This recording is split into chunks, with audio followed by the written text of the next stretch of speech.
Olá, queridos jovens, paz do Senhor a todos. Estamos aqui para mais uma videoaula da Escola Bíblica Dominical da Igreja Assembleia de Deus, Ministério Belém. Sou o pastor Ricardo Sobral e juntos vamos aprender um pouco mais sobre a palavra de Deus. Espero que esteja tudo bem com você. Nossa igreja tem um canal no YouTube, a de Belém Pinda EBD, que você possa acessar e ali desfrutar de outras videoaulas que temos compartilhado, certo? Nós estamos estudando o quarto trimestre de 2021 sobre o tema Jesus Cristo voltará, fé e perseverança para o glorioso dia com o Senhor da Igreja. Esse é o tema da nossa revista da Sala de Jovens, tá certo?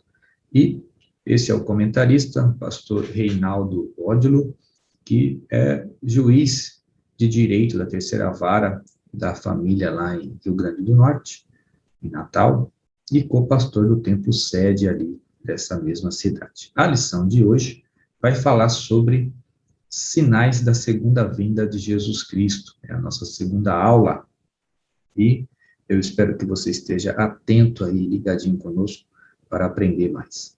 O texto do dia diz assim: filhinhos, que já é última hora, e como ouvistes que vem o anticristo, também agora muitos se têm feito anticristos, por onde conhecemos que os anticristos, por onde conhecemos que já é a última hora, tá certo? O texto, isso está lá em 1 João, capítulo 2, verso 18. O texto, os objetivos que esperamos alcançar hoje é apresentar alguns sinais da volta de Jesus Cristo, evidenciar mais alguns sinais da volta de Jesus Cristo e compreender o que o Senhor Jesus Cristo ensinou a respeito da vigilância. A nossa introdução vai nos trazer um breve panorama da lição, né? Então, o mundo será surpreendido com o desaparecimento súbito de um povo santo, que é a igreja. Após o arrebatamento da igreja, teremos a grande tribulação. E é um período de dores, é um período nunca antes experimentado nesse mundo. Não sabemos o dia em que se dará o arrebatamento da igreja, mas Deus sempre avisa antecipadamente ao seu povo a respeito dos seus grandes feitos, e em relação à volta de Jesus não é diferente.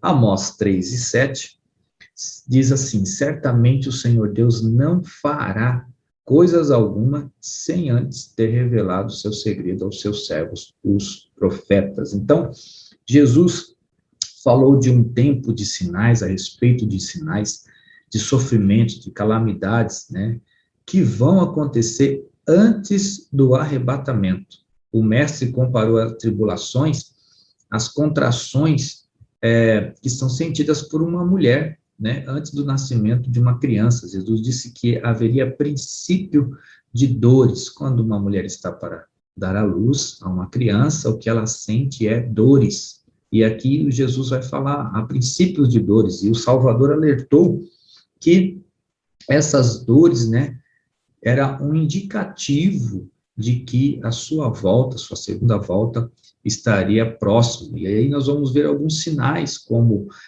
catástrofes da natureza, surgimento de falsos cristos, falsos profetas, guerras, fomes, pestes, tudo isso nós estamos vendo nessa geração. E estamos vivendo momentos cruciais da história humana, e a igreja não pode ficar indiferente a tudo isso. Por isso, é hora de nós nos despertarmos e estarmos com a nossa mente nos céus, sabendo que Jesus, a qualquer momento, estará voltando para buscar a sua igreja. O primeiro tópico, o primeiro ponto da nossa lição, vai falar sobre os sinais da volta de Jesus Cristo. E dentro desses sinais, vai pontuar as catástrofes naturais, né? E essas catástrofes naturais, elas foram profetizadas por Jesus no sermão que ele deu profético lá em Mateus 24, como um dos sinais dos últimos dias. Diz que o sol escurecerá, que a lua não dará mais luz, que as potências do céu serão abaladas, que os terremotos ocorreriam em vários lugares, fomes, pestes, E tudo isso nós já estamos vendo se cumprindo em nossos dias, e por isso nós devemos ficar vigilantes. No capítulo 24 de Mateus, nós vemos Jesus falar a respeito do fim, e ele cita que são gerações como os dias de Noé. Como os dias de Noé. Aqueles dias as pessoas estavam desapercebidas, vivendo suas vidas como se não houvesse um dia de juízo. E Jesus está falando da vinda do reino de Deus. Ele declara: onde estiver o cadáver, aí se ajuntarão os abutres. O que é que Jesus estava querendo com essa frase, com essa afirmação, com esse dito, com esse alerta?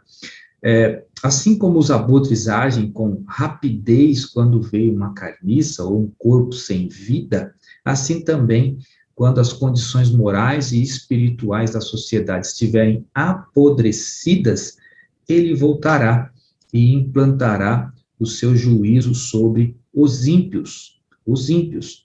Então, nós não podemos, não temos observado, né, que no momento atual há uma devassidão moral e espiritual como nunca antes vista no mundo. O Senhor avisou que haveria situações espantosas na Terra, e nós estamos vivendo, por exemplo, a pandemia do Covid-19, a fome em vários lugares, principalmente nas regiões da África, né? E esses são alguns avisos divinos à população mundial. E nós, como igreja, precisamos alertar o mundo sobre estes sinais. O segundo sinal que o Senhor Jesus nos fala é o aumento da rebelião e conflito. Jesus mencionou também a respeito do rompimento da paz ao falar a respeito de guerras, rumores de guerras, nações contra nações, reino contra reino. O princípio de dores seria marcado por crescente processo de rebelião, de conflito e de todas as ordens possíveis. As guerras, elas foram e são constantes, né, entre as nações, desde sempre. Em 2014, a ONU, né, a Organização das Nações Unidas, levantou uma pesquisa em 2014 que de 162 países, apenas 11 não havia nenhum tipo, não estava envolvido em nenhum tipo de guerra. E, atualmente, nós temos percebido um aumento de ódio, de maldade, né, da rebelião. Temos visto também guerras, conflitos, né, no meio de famílias. É o caso de violência contra as mulheres, caso de violência contra as crianças, que diariamente vemos nos telejornais, a violência familiar, a violência social aumentando de maneira vertiginosa. Diante de tanta crueldade, nós podemos afirmar, sim, que o fim de todas as coisas está muito próximo, e nós precisamos estar vigilantes. O terceiro sinal que Jesus aponta é sobre o aumento da maldade e dos conflitos. Veja que o período que antecede a volta de Jesus será marcado por grandes tensões, como nunca visto antes. E sabe por quê? Porque a Bíblia tem a resposta, porque o diabo desceu a voz e tem grande ira, sabendo que já tem pouco tempo, Apocalipse 12, 12. Então, por isso, Jesus previu o aumento das ações diabólicas como um aparecimento, né, de falsos cristos, falsos profetas, perseguições sobre crentes, multiplicação da iniquidade. Nós temos visto o avanço da igreja, mas também temos visto o avanço das atividades satânicas na Terra.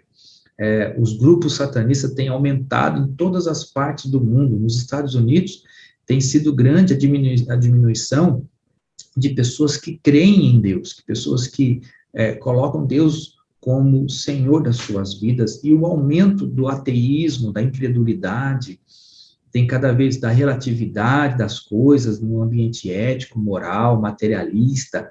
Então, de um modo geral, os homens estão cada vez mais perversos, né? Cada vez mais estão se afastando de Deus. Por isso a palavra diz que o mundo jaz no maligno, e de fato, isso é uma grande verdade que tem acontecido principalmente em nossos dias. Pulamos assim para o segundo tópico. O segundo tópico fala de mais sinais da volta de Jesus, e um deles é o sofrimento e o martírio dos cristãos, das pessoas que têm dado sua vida por amor a Cristo, não negado o nome de Cristo. Jesus alertou os apóstolos, os seus discípulos, né, sobre esses momentos de muito sofrimento, de martírio, pois ele ainda não tinha padecido pela fé em Cristo, mas haveria um tempo em que teriam que enfrentar esses tormentos, né, prisões, mortes, além de serem odiados por todos, né? O tempo passou e os discípulos de Jesus continuam sofrendo perseguições. Tomemos, por exemplo, o que vem acontecendo com os cristãos do Oriente Médio. Em 2010, os cristãos eram cerca de 13% da população, mas alguns anos depois, esse percentual caiu para 4%. Então, essa queda, ela ocorreu por causa da perseguição religiosa sobre esses cristãos. Muitos têm sido mortos, muitos têm sido atormentados, expulsos dos seus lares, forçado a negar a fé, forçado a aceitar outras religiões que não a de Cristo. Muitos têm morrido. No ano de 2018, por exemplo, a morte de cristãos aumentou 40% em relação aos anos anteriores. Em 2020, esse número chega a 350 milhões de cristãos perseguidos. Nós estamos vendo, por exemplo, agora o Talibã, né, que retomou lá o Afeganistão e está perseguindo os nossos irmãos cristãos. Que você possa atentar para isso, que isso também é um sinal da volta de Jesus. O segundo sinal, né, que Jesus aponta no seu sermão profético de Mateus 24, é os falsos profetas, né? E eles iriam surgir, e eles surgem do meio da igreja, surgem de dentro dos nossos irmãos, não necessariamente vêm de fora. E muitos já se levantaram, né? Mas sem dúvida esse número ainda é muito maior, significativamente falando, né? No nosso século, vários homens afirmaram ser Cristo ou ser profeta e tem atraído vários seguidores. Mas não podemos nos esquecer de que Satanás, ele é o pai da mentira, é ele que tem atuado na terra, levando grande ira, sabendo, porém, que os dias deles são pequenos. Resta-lhe pouco tempo e por isso que ele tem levantado outros mentirosos no nosso meio para enganar o povo escolhido. A igreja precisa estar alerta. Nós precisamos estar atentos, porque os dias que nós vivemos, diz Paulo, são dias trabalhosos, e se nós não vigiarmos, nós seremos enganados, dando ouvido a espíritos enganadores e a doutrinas de demônios, conforme 1 Timóteo 4 e número 1. E o terceiro sinal que Jesus aponta é o esfriamento do amor.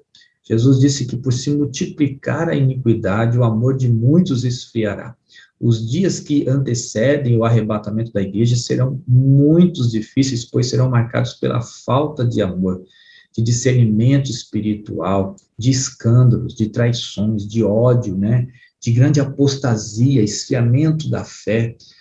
E porventura não é isso que nós estamos vendo, não é isso que nós estamos enxergando. Os homens estão vivendo cada vez mais rebeldes, em rebelião contra o Altíssimo, né? Um profundo desamor no coração, fazendo a vontade da carne, a vontade dos pensamentos. Muitos estão vivendo segundo os prazeres deste mundo, né? E eles querem chegar no topo, pois desejam a fama, pois desejam o dinheiro, desejam a qualquer custo, muitas coisas que terão consequências erradas, afastamentos de Deus, e não colocando o Senhor em primeiro lugar, como o próprio Jesus falou, buscai primeiro o reino de Deus, e as demais coisas serão acrescentadas. Então, o prazer proporcionado pelo pecado e as obras da carne pode até ser agradável por um momento, porém, o fim delas será o juízo de Deus sobre essas coisas. Então, a recompensa do pecado, diz a palavra de Deus, é a morte. E muitos crentes precisam saber que onde caíram, se arrepender dos seus pecados e voltarem ao primeiro amor, conforme João disse em Apocalipse 4, verso 3. Caminhando para o terceiro tópico, Jesus fala a respeito dessa vigilância. E nesse a respeito da vigilância, nós precisamos estar alertas, sempre alertas. Jesus disse: olhai, vigiai e orai porque não sabeis quando chegará o tempo. Nós não sabemos a data, nós não temos como prever essa data, apenas pelos sinais nós podemos, por fé, saber que está muito próximo. E ele estava alertando a respeito da necessidade de estar vigilante. A primeira ação mencionada em Marcos 13 é olhar, que significa perceber, estar de sobreaviso. Muitos estão dormindo, no sono da indiferença. Temos que reconhecer que é tempo de sairmos do marasmo, né, da fé, e nos voltarmos aos pés do Senhor em oração, em vigilância. A vigilância ela é fundamental para a manutenção, para o padrão da espiritualidade saudável. É o que agrada a Deus. O Senhor Jesus enviou uma carta à igreja de Éfeso, exortando que se lembrasse de onde havia caído, que voltasse para o caminho correto. Então, ainda dá tempo de se arrepender, dá tempo de recomeçar uma nova vida santa em Cristo Jesus, estando sempre alerta, viu, queridos jovens?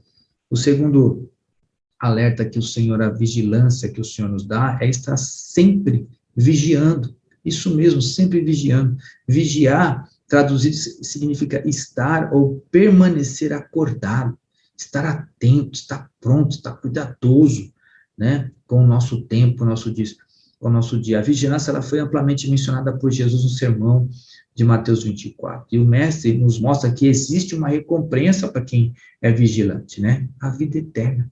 A vida eterna ao lado de Cristo Jesus, ao lado do Rei dos Reis, do Senhor dos Senhores. Aqueles que estão displicentes também serão recompensados, mas passarão a eternidade longe de Deus. Não queira isso para a sua vida, não queira isso para a sua eternidade.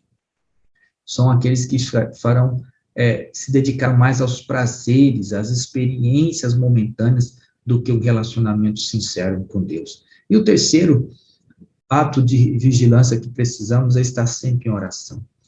A última ação determinada por Jesus em Marcos 13:3 é orar.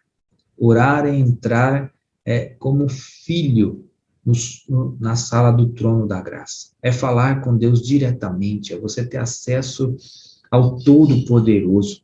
Não há nada melhor do que se desfrutar da presença de Deus por intermédio da oração.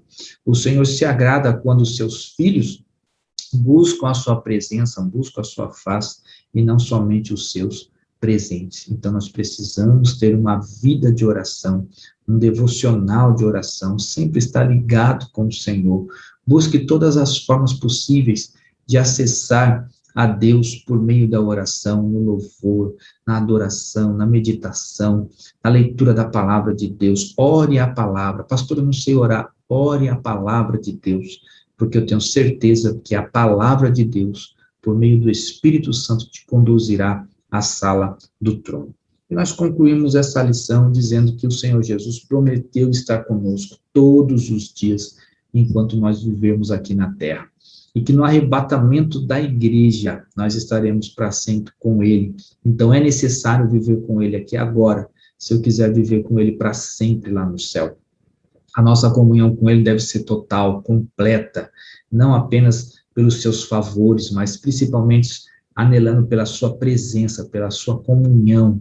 E os sinais de alertas divinos não são para nós ficarmos aqui, né, com medo, não. É a trombeta de Deus. Os sinais são a trombeta de Deus soando, falando: olha, Jesus está vindo buscar a sua noiva, que é a igreja de Cristo, que somos nós. Então, que você possa guardar essa palavra, que você possa colocar em prática essa palavra, esses princípios, nesta semana. Tá ok, meu jovem? Que Deus te abençoe. Na próxima aula, nós estaremos estudando o arrebatamento da igreja. Convide outros para também poder assistir conosco, que você possa compartilhar essa aula, e meu muito obrigado pela sua atenção. Deus te abençoe e fique com Deus.